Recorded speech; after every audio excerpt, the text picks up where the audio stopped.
Okay, let's move on to the facial part of the lateral view of skull. This part is defined as the region under the line connecting between the lateral projection of the frontonasal suture and a tip of mastoid process, and the virtual line can be drawn like this, and the area under this line can be roughly called as a facial part in the lateral view of the skull. It is best visualized when the mandible and the most of zygomatic process are removed, like this figure. In this figure, you can see the cut zygomatic arch and the mandible was removed. There are two important fossa in this area, that is the infratemporal fossa and the pterygopalatine fossa. We will describe infratemporal fossa first. The infratemporal fossa is an irregularly shaped cavity situated below and medial to the zygomatic arch, and the infratemporal fossa lies deep to the ramus of mandible. So, infratemporal fossa are roughly around here. It is not fully enclosed by bones in all directions, and it contains superficial muscles that are visible during dissection after removing skin and fascia. The infratemporal fossa has a roof, an anterior and lateral and medial, or four walls, and is open to the neck posterior inferiorly. In other words, it has no anatomical floor. Approximately 80% of the roof is formed by the infratemporal surface of the greater wing of the sphenoid bone, like this, and the remainder is formed by the infratemporal surface of temporal bone, ending at the articular eminence of temporal mandibular joint and the spine of sphenoid on the deep medial aspect, around here.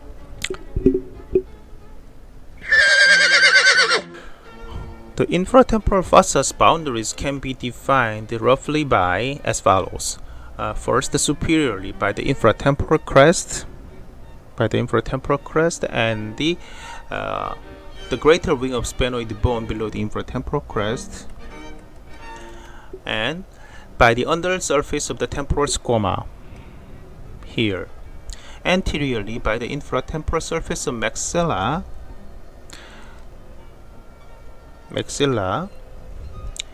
and the ridge which descends from its zygomatic process. And medially by the lateral pterygoid plate of sphenoid bone.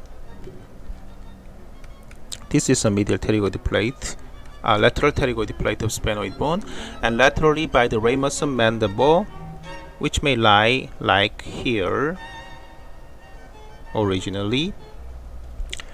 In addition to these, some textbooks describe inferior and posterior boundaries like this, but they seem a little bit contrived.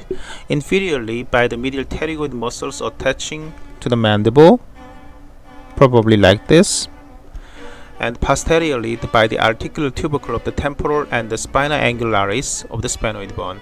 The spina angularis is sometimes called just as a spine of sphenoid bone. As a matter of fact, there is a lack of consensus in the surgical literature with regard to both the boundaries and contents of the infratemporal fossa. Thus, the fossa is sometimes defined as the anatomical space beneath the floor of the middle cranial fossa, incorporating the remainder of the subcranial temporal bone as part of the roof, with the exception of the glenoid fossa of the temporal mandibular joint.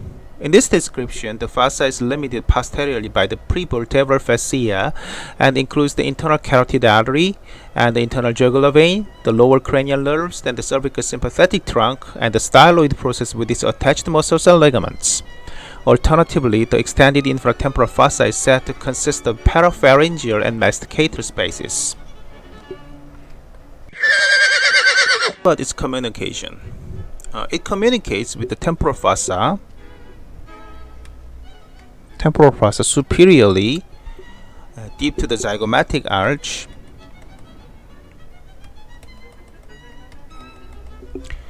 and orbit anteriorly through the inferior orbital fissure here, and pterygopalatine fossa medially through pterygomaxillary fissure here. It also communicates with the middle cranial fossa through the foramen ovale, which cannot be seen well in this figure, and foramen spinosum. Also, on top of it, it also communicates with the alveolar canal by the posterior superior alveolar foramina, or sometimes it can just called be it can be called just as a alveolar foramina, located in the center of the posterior wall of the maxilla. The following 10 major structures occupy the infratemporal fossa. Let's write down one by one. Number 1, temporal muscle. Number 2, medial pterygoid muscle. Number 3, lateral pterygoid muscle. Number 4, maxillary artery and vein. Number 5, maxillary nerve. You should understand when I write like this. And mandibular nerve. Number 7, pterygoid venous plexus.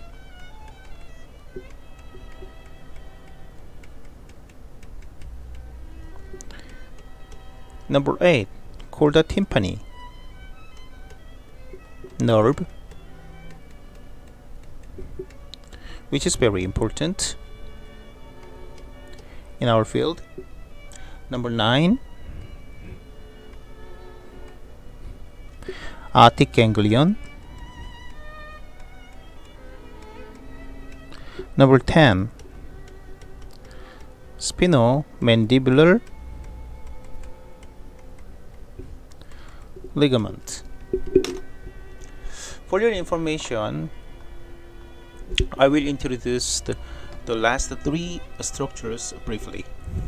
The chorda tympani nerve is a branch of the facial nerve that originates from the taste bud in the front of the tongue, runs through the middle ear, and carries the taste message to the brain.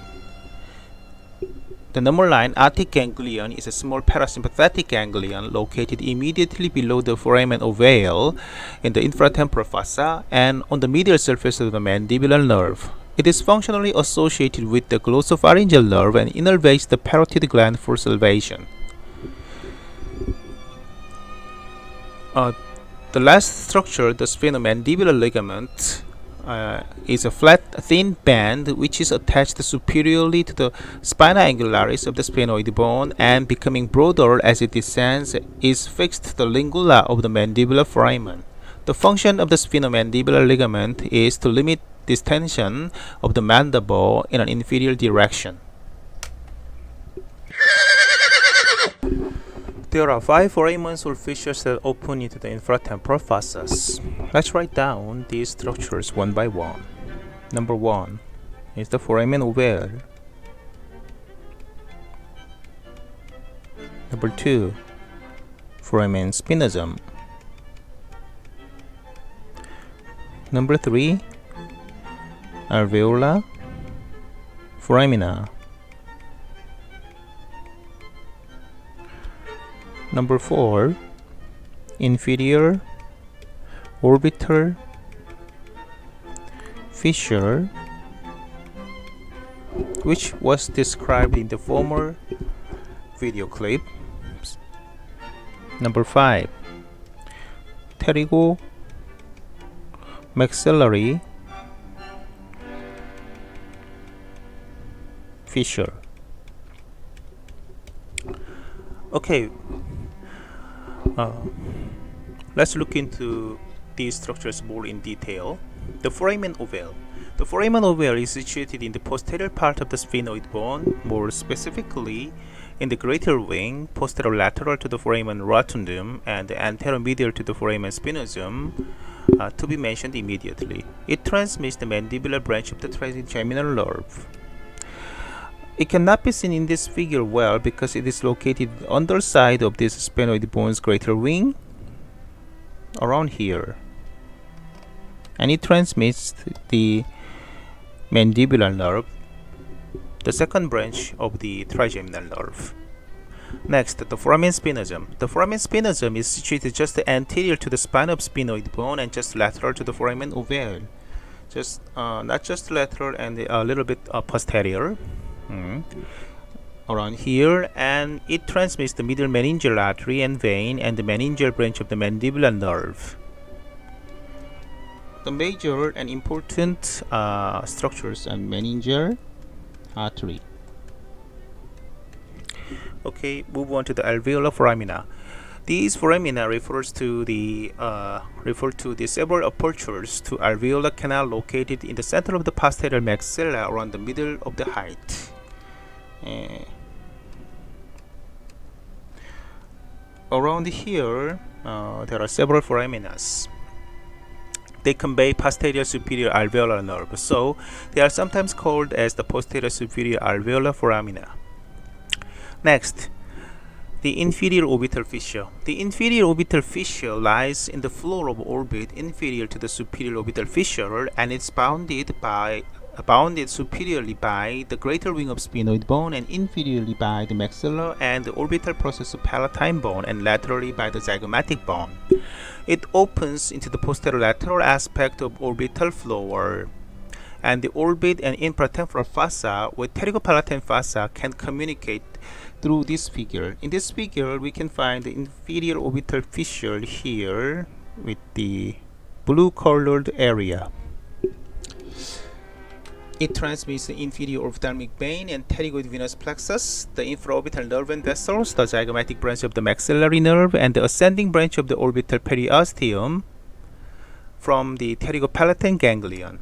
The inferior orbital fissure forms the upper limit of the anterior wall of the infratemporal fossa.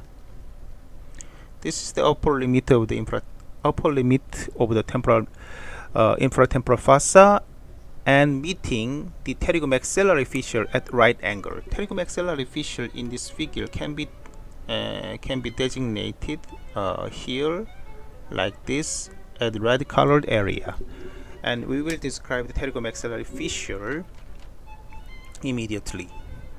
The pterygomaxillary fissure is a vertical fissure that can be found in the infratemporal fossa and descends at the right angle from medial end of the inferior orbital fissure like this. It is a triangular interval formed by divergence of the maxilla here and the lateral pterygoid plate or pterygoid process of sphenoid bone. It connects the infratemporal fossa with the pterygopalatine fossa to be mentioned early, as I mentioned early, and transmits the terminal parts of the maxillary artery and vein. In some older texts, the pterygomaxillary fissure is sometimes called as the pterygopalatine fissure.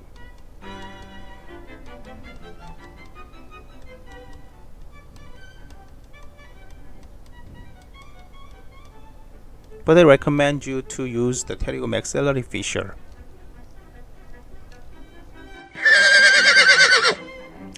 As a supplementary description of the infratemporal fossa, the lateral pterygoid muscle provides a key to understanding the relationships of structures within the infratemporal fossa. This muscle lies in the roof of the fossa and runs anteroposteriorly in a more or less horizontal plane from the region of the pterygoid plate to the mandibular condyle like this. Branches of the mandibular nerve and the main origin of the medial pterygoid muscles are deep relations, and the maxillary artery is superficial. The buccal branch of the mandibular nerve passes between the two heads of the lateral pterygoid muscles, in other words, between the superior and inferior head of the lateral pterygoid muscles. The medial pterygoid nerve and the lingual nerve and inferior alveolar nerve emerge below its inferior border, and deep temporal nerves and vessels emerge from its superior border. A venous network, the pterygoid venous plexus, lies around and within the lateral pterygoid muscle and is important in the spread of infection. The medial wall of the infratemporal fossa is formed anteriorly by the lateral pterygoid plate of the pterygoid process of sphenoid bone, and more posteromedially by the pharynx and the tens veli palatini and levate veli palatini muscles. It contains the pterygomaxillary fissures across which structures pass between the infratemporal and pterygopalatine fossa.